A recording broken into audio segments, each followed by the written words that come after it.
It is such a pleasure to talk to you, and as I said, a very exciting time in your career at the Thank moment. you. So congratulations. Thank you very much. First of all, does X-Men feel like a universe the way Star Wars did? It's definitely its own universe. It's got its own mythology. It's been around for a long time, and I was very familiar with it because I collected when I was a kid. I was an avid reader of X-Men and X Factor. So yeah, it definitely had its own universe, but I was again very familiar with it already.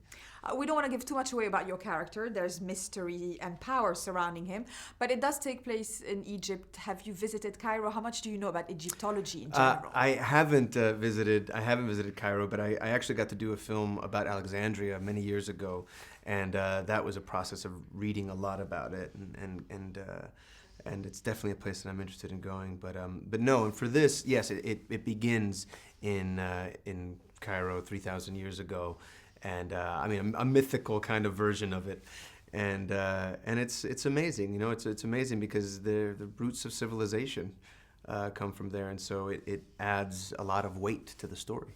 Absolutely. He's a very interesting character because he has his very own beliefs about what's going on. How mysterious did you really want him to be and kind of isolate in his own bubble? Yeah, well, The Boy in the Bubble, the Paul Simon song, was one that I listened to a lot for the movie. Oh, really? Because, yeah, because there was an element of that. I think that Xavier says something towards the very end, which is when Apocalypse thinks he's won, Xavier says, "You haven't won," and he says, "Why?" He's like, "Because I'm not alone, and you are," something like that. And then that always struck me. He's just a lonely God, Yeah. and the question of a God, is a God if no one worships him?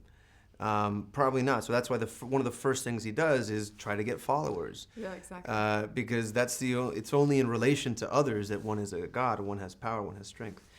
So yeah, there is a little bit of a tragic element throughout Apocalypse, but at the same time, the pleasure he gets from power and from revealing the power in others was a fun thing to play with. There's a sensuality there. Absolutely. He needs to work on his Twitter and Instagram Yeah, exactly. Well, that comes to my point. The X-Men are very interesting because they're very metaphorical. It's all about the subtext of them, much more than any superhero or comic books in my book. Do you get interested in that, you know, the meanings of it, the power struggles, Totally. the moral conflicts? I think that's why it's been so successful and for so long, because even at its heart, you have this group of people that are born a certain way. Yeah. And others, the majority, is scared of them, discriminates against them, but the actual thing that they were born with makes them more special than anyone.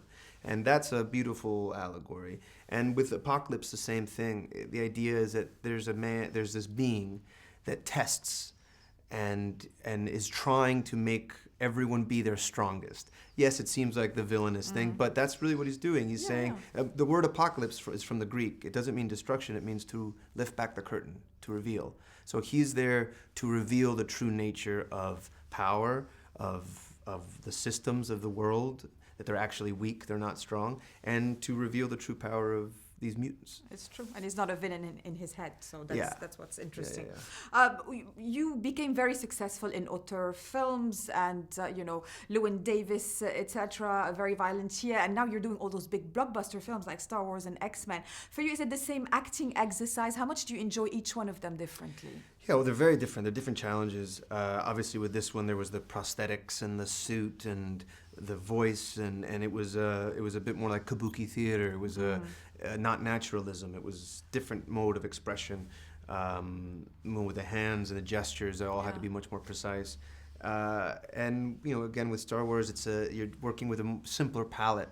You're just kind of working in primary colors. There's not a lot of time or room to shade in a lot of things. You're just being very direct. So they all have their separate challenges, and it's fun. It's fun to test myself with the different types of movies.